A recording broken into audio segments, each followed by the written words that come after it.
All right, we're here at the Villa Montezuma House in San Diego, and people say this place is haunted. It was built by a musician and author, Shepard, and folks say that his ghost still haunts this place. In this front room, this big front parlor, that was a music room. He would bring people in there, and he was a spiritualist. He would do seances. He believed he could contact the dead. He would bring in the spirits of dead musicians, and he said he could channel them, and they would play through him. And so in that front parlor, he would have these musical seances. He'd bring people into the waiting room and walk them into the parlor. We just went in there ourselves. You're not allowed to take photo or video inside the house. So trust me, it's beautiful. I wish I could show it to you.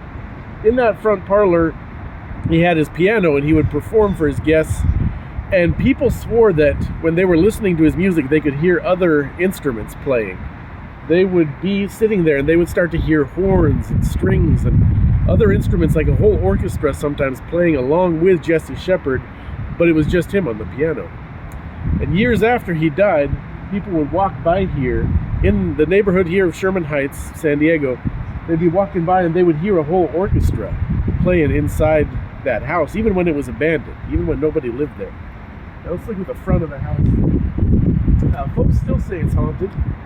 They tell all sorts of stories about hearing this spectral music at night. They'll see people walking around when it's empty. It's a museum now. Nobody lives there.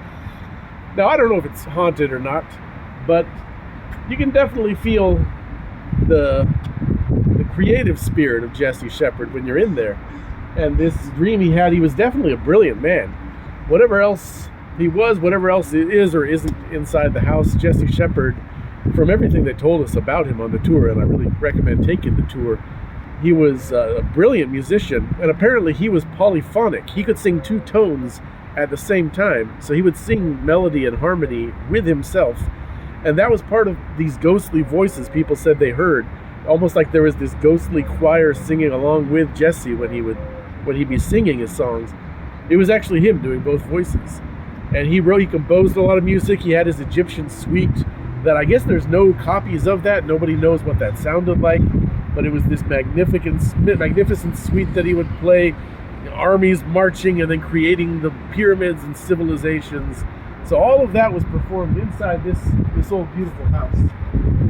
Nowadays, you can go inside. Let's go into the shade here. Now, the back end of the house, we can walk around to it. There's a tower on the back end. And legend has it that somebody hung themselves in the tower in the back end, and that's part of why it's haunted. Our tour guide said that that's baloney. She said that's not true at all.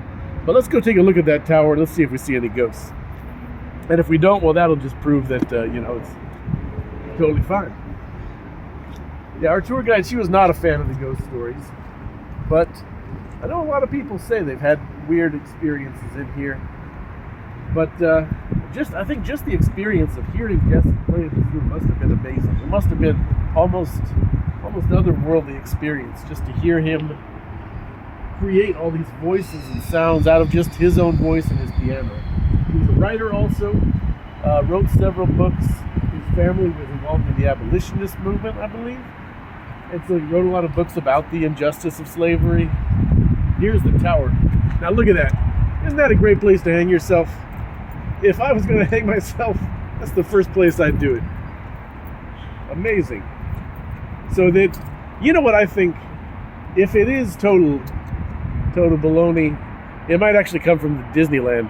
The Haunted Mansion, there's the tower and there's the body hanging, or the ghost host tells you, you can't get out of this chamber, there's no windows or doors. Of course, there's always my way. And then you see a body hanging from the tower. So maybe one of the tour guides just kind of borrowed that story from Disneyland. But I think the real story of how Jesse died is even more fascinating. Apparently he was performing, he moved to LA, he only lived here for a couple years, and he moved to Los Angeles. He was performing his Egyptian suite. He was already 78, I think, at the time. And really old age for that time period.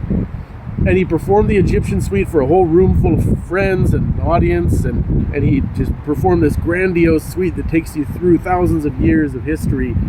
And at the very end, his hands just rest on the final chord, and then his head bows down and he shuts his eyes, and everyone was waiting for him to stand up for the applause. That's when he died. That's the exact moment when he died, right after he performed his suite. Like, that is so cool. What a way to go. That's even better than hanging yourself in that tower. And so that's like, he went out playing his masterpiece suite before an audience of people. You couldn't ask for a better death than that. And so, if nothing else, this house, it's haunted by those memories of this very creative, brilliant man, and all the musical and literary creations that he made. And it is called the Villa Montezuma. I always used to call it the Villa Montezuma because that's how it's written, but it's not the Spanish word.